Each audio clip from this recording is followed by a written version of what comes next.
नमस्कार। आज हम कुछ ऐसे स्रोतों पर बात कर रहे हैं जो हाल की एक बहुत ही तनावपूर्ण स्थिति को दिखाते हैं। मेरा मतलब है भारत का एक बड़ा बचाव अभियान ऑपरेशन सिंधु। सोचिए जरा, ईरान और इजराइल के बीच माहौल कितना गर्म था और वहाँ करीब 110 भारतीय छात्र वो फंसे हुए थे।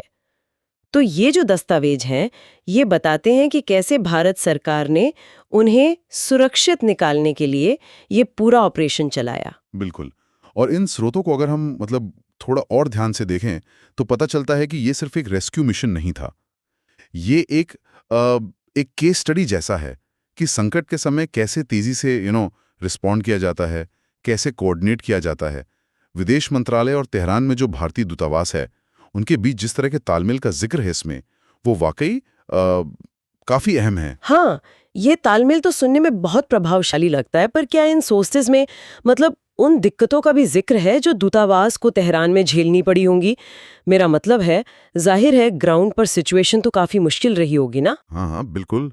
स्रोत ये साफ करते हैं कि सिर्फ इच्छा शक्ति से काम नहीं चलता। तेहरान में जो टीम थी, उन्हें कई बाधाओं का सामना करना पड़ा।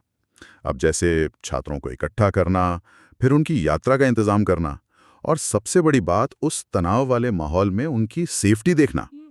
दस्तावेज ये इशारा करते हैं कि लोकल अथॉरिटीज के साथ लगातार बातचीत वो बहुत जरूरी थी, खासकर जब हालात इतनी तेजी से बदल रहे थे। अच्छा, और फिर वो स्पेशल फ्लाइट की बात जो तेहरान से उड़ी और 19 जून की सुबह दिल्ली पहुंची, ये तो सिर्फ एक फ्लाइट बुक करने जैसा नहीं रहा होगा।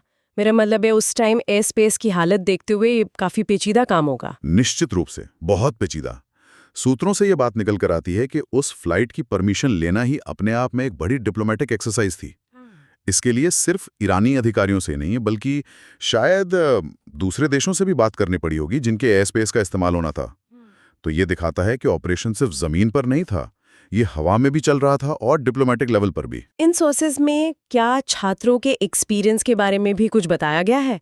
मतलब उस अनिश्चितता के माहौल में वो कैसा महसूस कर रहे होंगे? हाँ, कुछ डिटेल्स हैं, किसी का नाम तो नहीं लिया गया है, पर सूत्रों में कुछ छात्रों के हवाले से वो जो राहत थी ना, जब इंडियन ऑफिशियल से कांटेक्ट हुआ, जब उन्होंने प्लेन देखा, उसका जिक्र है। एक जगह ये भी बताया गया है कि कैसे उस कन्फ्यूजन के माहौल में एम्बेसी से आया एक फ़ोन कॉल वो एक उम्मीद की तरह था। तो ये जो ह्यूमन एंगल है, ये भी उतना ही ज़रूरी है जितना कि लॉजिस्टिक्स वाला पार्ट। और शायद यहीं पर वो बात आती है जिसका जिक्र सूत्रों में नए भारत के संकल्प के तौर पर है। क्या इसका मतलब सिर्फ एक इरादा है या फिर ये सच में कैपेसिटी बढ़ने का संकेत है? स्रोत इसे असल में क्षमता के प्रदर्शन के तौर पर दिखाते हैं। उनके मुताबिक संकल्प का मतलब यहाँ सिर्फ विल पावर नहीं है, बल्कि मुश्किल हालात में अपने नागरिकों को बचाने के लिए जो रिसोर्स चाहिए, जो एक्शन लेना पड़ता है, वो करने की क्षमता से है। देखा जाए तो ये पिछले कुछ दशकों में भारत की जो लॉजिस्टिकल और डिप्लोमेटिक पहुंच बढ़ी है, उसका भी एक प्रतीक है। इन दस्तावेजों में यही दर्शाया गया है। तो ये सिर्फ एक कामयाब बचाव अभियान नहीं था, बल्कि दुनिया के लिए एक तरह का मैसेज भी था, जिसे हम सॉफ्ट पावर कहते हैं। हाँ बिल्कुल, स्रोत इस पहलू पर भी काफी जोर देते हैं। जब कोई देश ये दिखाता है कि वो अपने नागरिकों की सेफ्टी को कितनी गंभीरता से लेता है, चाहे वो दुनिया में कहीं भी हो, तो इससे उसकी जो ग्लोबल इमेज है, उसका जो प्रभाव है वो बढ़ता है। ये दूसरे देशों को और वहाँ जो भारतीय समुदाय रह रहा है, उनको भी एक पॉजिटिव सिग्नल भेजता है कि भाई मुश्किल वक्त में सरकार उनके साथ खड़ी है। तो अगर हम संक्षिप्त में देखें तो ये स्रोत ऑपरेशन सिंधु को सिर्फ 110 छात्रों की सुरक्षित वापसी की कहानी नहीं बताते, बल्कि इसे भारत की बढ़ती हुई क्षमता, उसके इफेक्टिव कोऑर्डिनेशन और अपने नागरिकों के प्रति जो गहरी जिम्मेदारी है, उसके एक उदाहरण के तौर पर पेश करते हैं। बिल्कुल सही।